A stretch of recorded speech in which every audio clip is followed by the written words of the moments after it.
E aí aqui a gente começa a acessar, a navegar um pouquinho pelo portal. Eu vou apresentar para vocês o que já está à disposição e depois vou trazer algumas novidades sobre o que a gente vai ter até o final do ano. Então, nós temos uma primeira tela, uma tela de apresentação do portal, e essa navegação sobre as informações no portal ela se dá por meio desses botões aqui logo abaixo, sendo que essa navegação ela segue uma certa granularidade. Você acessa essas informações por camadas, né?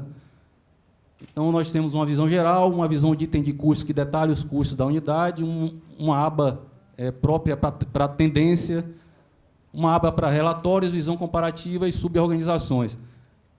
Nós exploramos boa parte das possibilidades que essa ferramenta dispõe.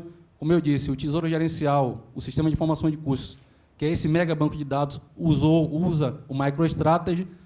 Eu disse que ele, para fim de geração da informação, ele tem algumas limitações no aspecto visual, sobretudo, então nós estudamos uma outra possibilidade de ferramenta de BI, que é o ClickView, o ClickSense, né?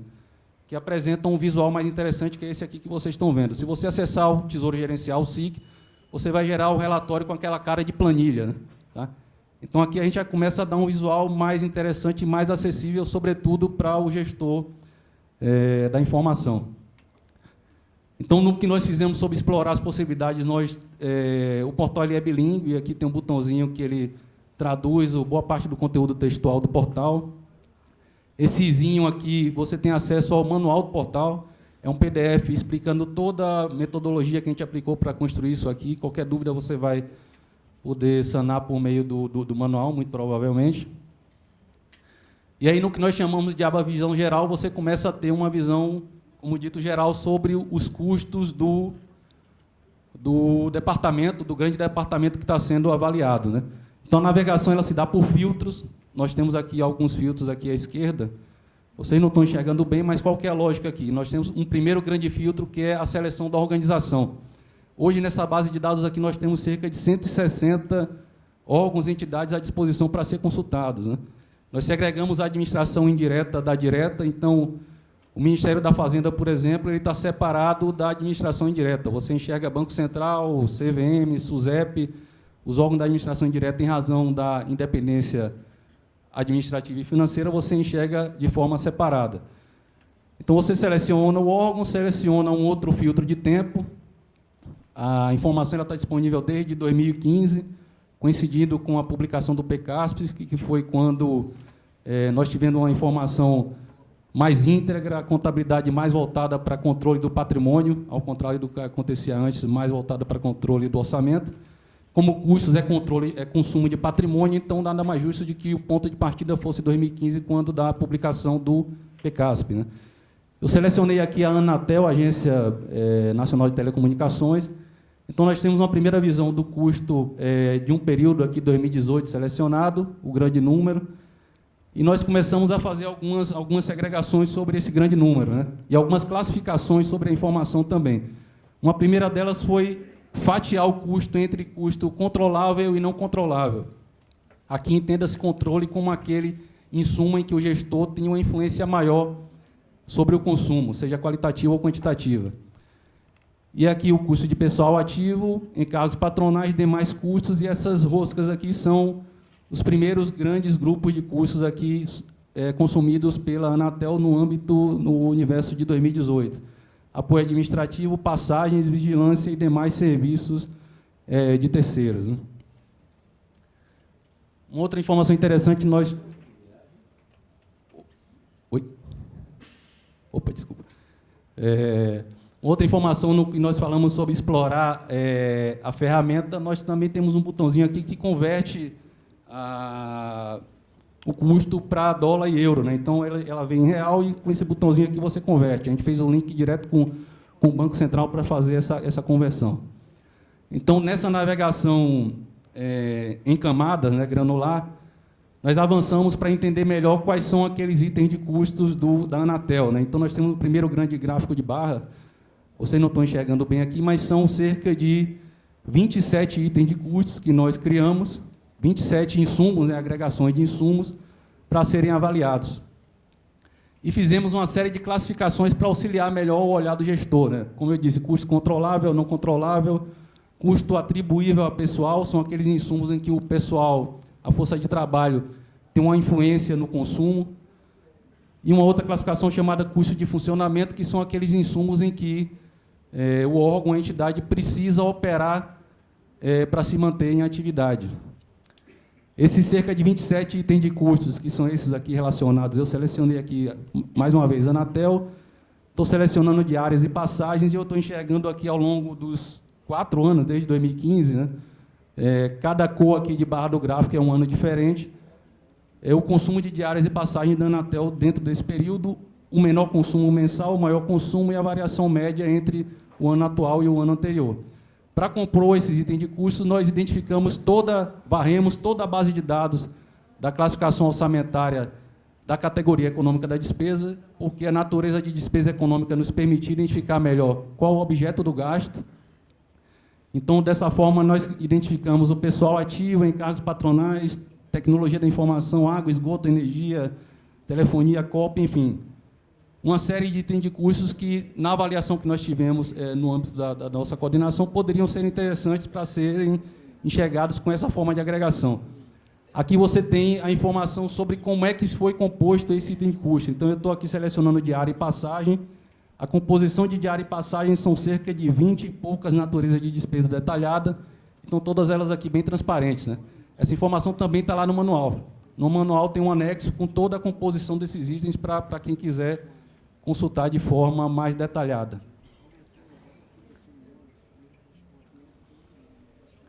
E uma outra informação também interessante a ser mencionada quando a gente trata do estudo 12 de respeito à importância do regime de competência para a informação de custos, né? Como a gente disse, custos é consumo de patrimônio para geração de bem ou serviço.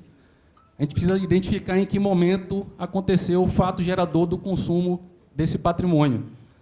Então, para isso, o regime de competência ele precisa ser bem respeitado no âmbito da administração, quando do registro dos fatos contábeis lá no CIAF, no CIAF-FIUEB, né, no nosso caso, o governo federal. Então, é isso que o estudo 12 dispõe em seu parágrafo 40, né, quando fala sobre possíveis causas do aumento do uso da contabilidade de custos, né. Então, ele dispõe a adoção da contabilidade por competência como base da informação gerencial, obviamente, impulsionará o uso do sistema de informação de custos. Então, nesse sentido, lá no portal, a gente começou a entender de que forma o regime de competência vinha sendo respeitado por meio dos órgãos e entidades, né? Eu continuo aqui no exemplo da Anatel, eu estou selecionando o ano de 2017, no item de custos energia elétrica, e observo o consumo aqui dos 12 meses do correspondente ano, tá? O serviço público ele é prestado com a característica de continuidade, né? Então, a tendência é que você tenha esse insumo sendo consumido de forma linear ao longo do tempo. Então, a gente identificou que, nesse caso da Anatel, esse exemplo aqui, o regime de competência está sendo bem respeitado. Isso está sendo evidente aqui no portal, nessa aba item de custos, né? De outra forma, eu selecionei um outro órgão, uma universidade em que eu estou acessando aqui o item de custo água e esgoto. No mesmo período de 2017, eu deveria ter aqui, ao longo desse ano, 12 barras aqui também sendo identificadas. Eu só estou enxergando 6 aqui, tá? Ou seja, a universidade está consumindo água ali mensalmente, só que o portal não está conseguindo evidenciar isso aqui. Muito provavelmente, ou melhor, depois da análise que a gente fez pontualmente desse caso, a gente identificou que foi muito em função da ausência do regime de competência sendo aplicado aqui. Provavelmente a contabilidade foi feita com base na execução orçamentária. Ou seja, eu não tenho orçamento, eu não registro a despesa, né? Só vou registrar quando eu tiver recurso para isso. Isso era uma prática muito comum antes do PCASP, mas que ainda vigora pelo que a gente pode observar aqui. Então, a informação de custo ela depende muito da qualidade do registro envolto ao regime de competência. E o que é que a gente fez para esclarecer isso aqui?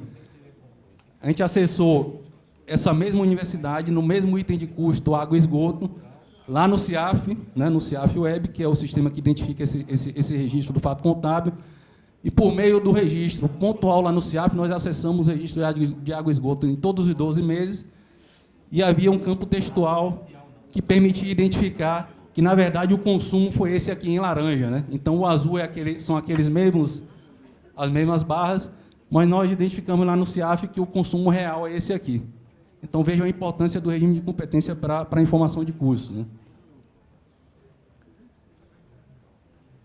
Uma outra informação interessante lá no estudo 12 diz respeito aos conceitos de custo que devem repetir os objetivos da informação. Então, no parágrafo 48, ele dispõe que a informação de custos ela não deve somente refletir o custo histórico, o custo passado, mas também ela deve ter o poder de predizer também o futuro, né?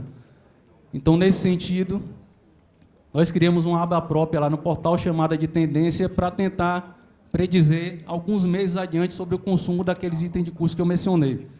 Então, nós fizemos alguma inferência estatística aqui para poder, por meio da ferramenta o Power BI, fazendo regressão linear simples com as variáveis custo médio, móvel e tempo, e traçamos aqui os próximos 5 meses do item de custo que você seleciona, né? Então, está aqui os 5 meses, na época aqui que eu fiz a consulta, né, os 5 meses seguintes seriam esses aqui. Isso aqui funciona bem se o consumo for linear, né? Então, se eu tiver um consumo histórico linear, essa tendência com base em regressão linear pode projetar uma informação interessante. Agora, só para refletir mais uma vez a importância do regime de competência, né?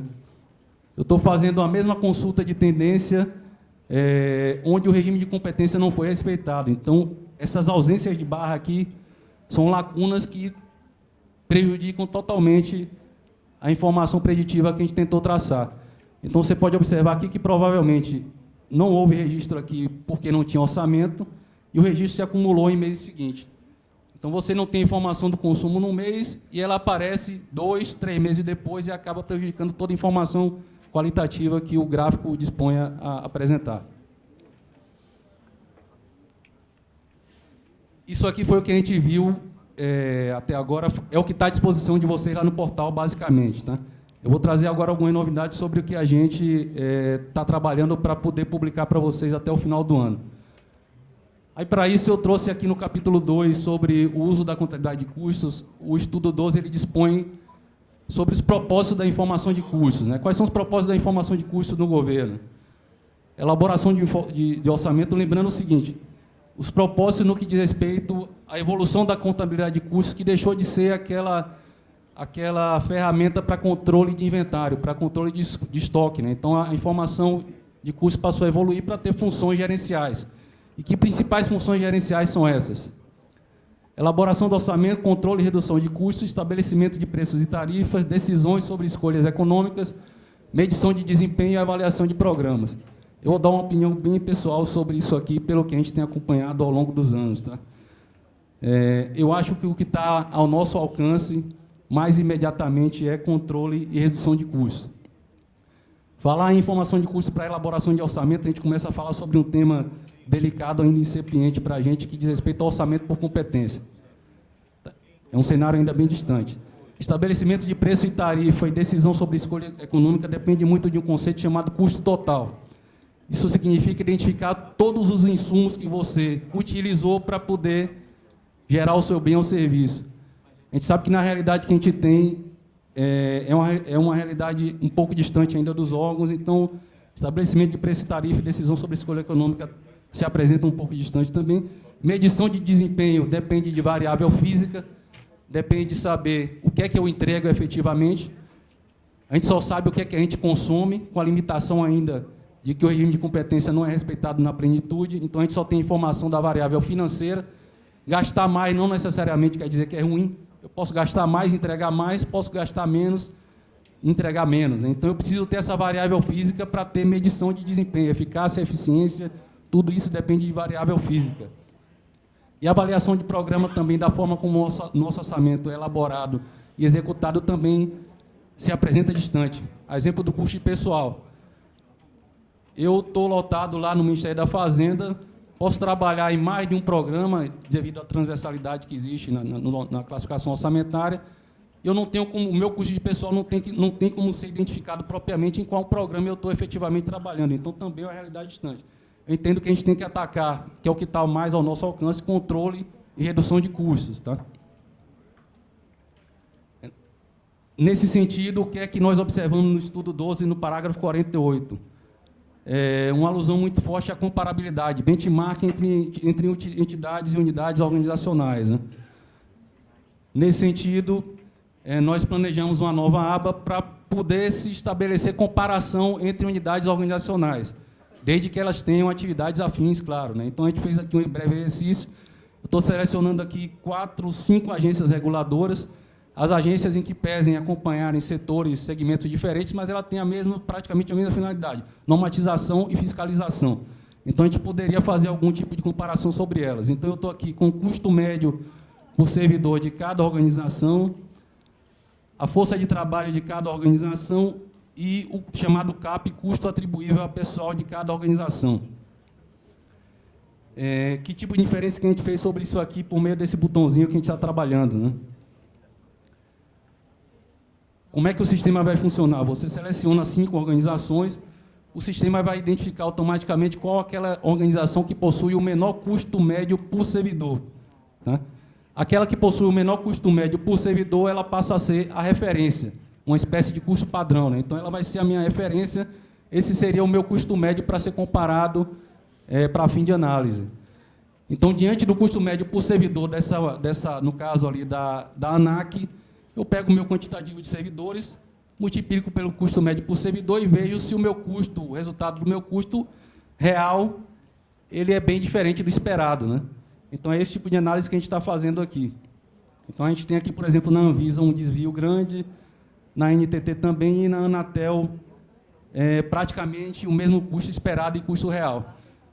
O que é que significa isso, né? Eu estava lá na Anatel, inclusive, na semana passada, em Curitiba, mostrei isso aqui para eles. Algumas diferenças a gente já consegue fazer. A gente tem deficiência no cadastro da Anvisa, por exemplo. A Anvisa tem muito mais do que 440 e poucos servidores. Então, o custo médio por servidor é o meu custo sobre a minha quantidade de servidores. Então, a minha quantidade de servidores subestimada, esse meu custo médio vai aumentar. Então, a gente identifica um primeiro momento aqui que há uma deficiência no dado que está sendo imputado lá no sistema estruturante, no caso CIAP.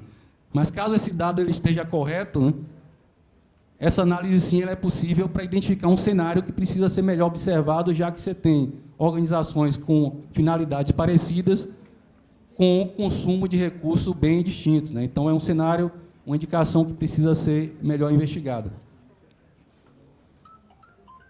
Uma outra aba que nós estamos traçando também para publicar até o final do ano é uma aba específica para tratar de força de trabalho, já que o custo de pessoal é dos mais relevantes no âmbito da administração.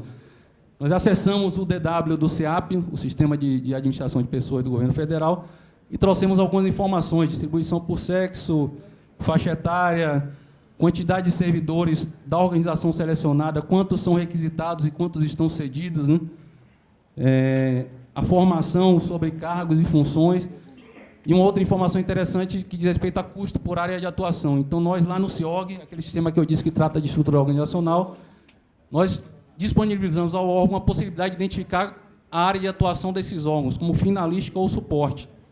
Se ele é preponderantemente um órgão que atua finalisticamente no Ministério, por exemplo, como um todo, ou se ele tem uma característica mais de suporte. É uma informação interessante que a gente vai detalhar mais adiante num outro contexto que a gente tratou lá no âmbito da nossa coordenação.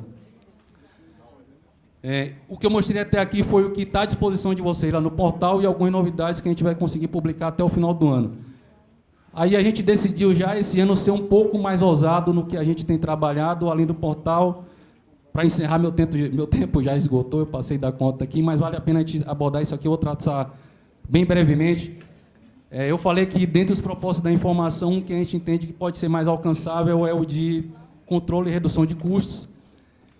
E o parágrafo 24 ele também traz uma informação interessante que dispõe o seguinte, né? Ele traz uma analogia no setor público e privado, dizendo o seguinte: enquanto no setor privado você mensura a lucratividade de forma a corresponder a uma analogia, já que no setor público nós não temos, de modo geral, como característica vender, né? Nós prestamos, de modo geral, serviço público. Então, de forma análoga, o estudo ele dispõe que, olha, enquanto no setor público-privado se mensura a lucratividade, no setor público deveria se mensurar desempenho, né? Então, sendo assim, no que eu disse que nós decidimos ser um pouco mais ousados, o que é que a gente tem feito lá no âmbito da nossa coordenação de formação de cursos lá no Tesouro? Nós criamos uma ferramenta, como a Éder disse, apelidada até então de ICOINC, com o propósito de mapear todos os nossos processos e atividades e identificar o esforço que cada servidor dedica a esse processo e atividade.